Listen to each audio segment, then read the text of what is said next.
Pour moi, il faut absolument viser, il faut faire de l'indépendance énergétique, c'est un projet de société qui est tout à fait acceptable et désirable pour le Québec. Pourquoi? Parce qu'on a des ressources. Comme je disais, déjà, on est la société, la seule société de l'OCDE à avoir 50% de ses ressources déjà en énergie renouvelable. Donc, si un pays peut, quand je dis indépendance énergétique, c'est, disons, diminuer à 20% la dépendance aux combustibles fossiles, là, pas à zéro tout de suite.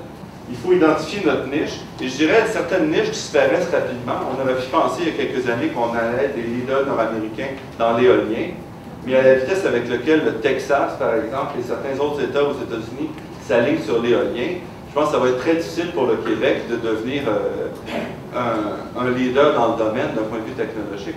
Donc, il faut agir rapidement. Il faut peut-être penser que nous, on pourrait être des leaders du côté de l'intégration de tout ça, justement, dans le but de diminuer globalement notre dépendance énergétique. Donc, il faut absolument se positionner, à mon avis, là-dedans. Il faut aussi mettre... comment ça se fait que Bombardier est si peu présent dans toutes les questions qui regardent ça? Bombardier, c'est un leader dans le domaine du transport en commun, surtout en Europe. Donc, sa connaissance à Bombardier dans le transport en commun, c'est en Europe, c'est pas ici. Mais il y aurait certainement lieu, à un moment donné, de dire pourquoi le Québec ne développerait pas les modèles de transport en commun alternatifs pour un territoire comme le Québec, comme l'Amérique du Nord, les exigences sont éclatées.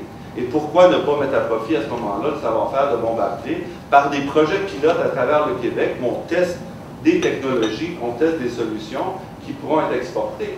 En plus de l'aménagement urbain, je veux dire, quand je juste m'en venir ici sur Saint-Anne, on voit les horreurs qu'on nous permet de construire sur les routes qui sont des centres d'achat déplorables, on ne peut pas accéder sans voiture. Je veux dire, le pétrole, comme je dis, on va en manquer, il faut peut-être repenser un peu. Donc, il y a pas mal de gens qui discutent. Donc, ce que je dis présentement, ce que je dis, c'est pas original, là. Il y a plein de gens qui le disent. Même au Québec, donc il y a un groupement, vous avez entendu parler, là, Maître chez nous 21, qui vient qui est mené par Daniel Breton, entre autres. Bon, j'ai sorti une couple de livres. Il y a un livre qui sort, qui est sorti récemment sur l'éolien, qui est à mon avis un livre qui devrait avoir beaucoup d'impact. C'est deux chercheurs de l'IREC qui ont travaillé sur l'éolien pendant 30 ans chacun et qui font vraiment une analyse fine des coûts de l'éolien, de la technologie où on en est aujourd'hui, puis qui démontrent que c'est plus une technologie alternative, c'est une technologie d'aujourd'hui. Pour moi, c'est extrêmement important, comme je disais, de faire attention. Présentement, la semaine dernière, ou il y a 2 semaines, le ministre, je donne le bon nom, mais je l'aurais été, M. Bichard a indiqué qu'il était prêt à faire un contrat avec les Américains pour vendre de l'électricité moins chère que la romaine va nous coûter. Okay? Est-ce que c'est dans ce genre de développement-là qu'on veut continuer à s'installer, où on va développer des barrages pour vendre de l'électricité moins chère que ça nous coûte, pour dire on va l'amortir sur le restant?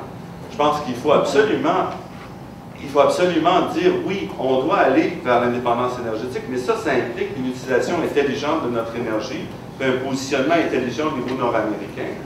Puis on ne peut pas faire ça si on continue la même façon de faire notre développement. Nos ressources naturelles au Québec, on les a gérées comme des imbéciles depuis longtemps. On ne peut plus se permettre ce luxe-là. Je pense qu'on n'a jamais pu se permettre ce luxe-là, même si on l'a fait. Puis je pense que si on veut développer une nouvelle énergie, une énergie propre, il faut le faire en se disant on doit absolument le faire en s'assurant que ce développement-là va nous aider aussi. Mais il faut un projet de société pour essayer de rassembler les gens, si on veut bouger, pour être capable d'avoir la vision qui va nous amener, qui va nous permettre de faire des erreurs, des essais, et sans plan, chaque fois qu'on fait une erreur, on se fait taper sur les doigts. Donc il faut absolument développer ça. J'espère que c'est un petit peu ça là-dedans, dans cette direction-là que les gens réunis ici vont aller.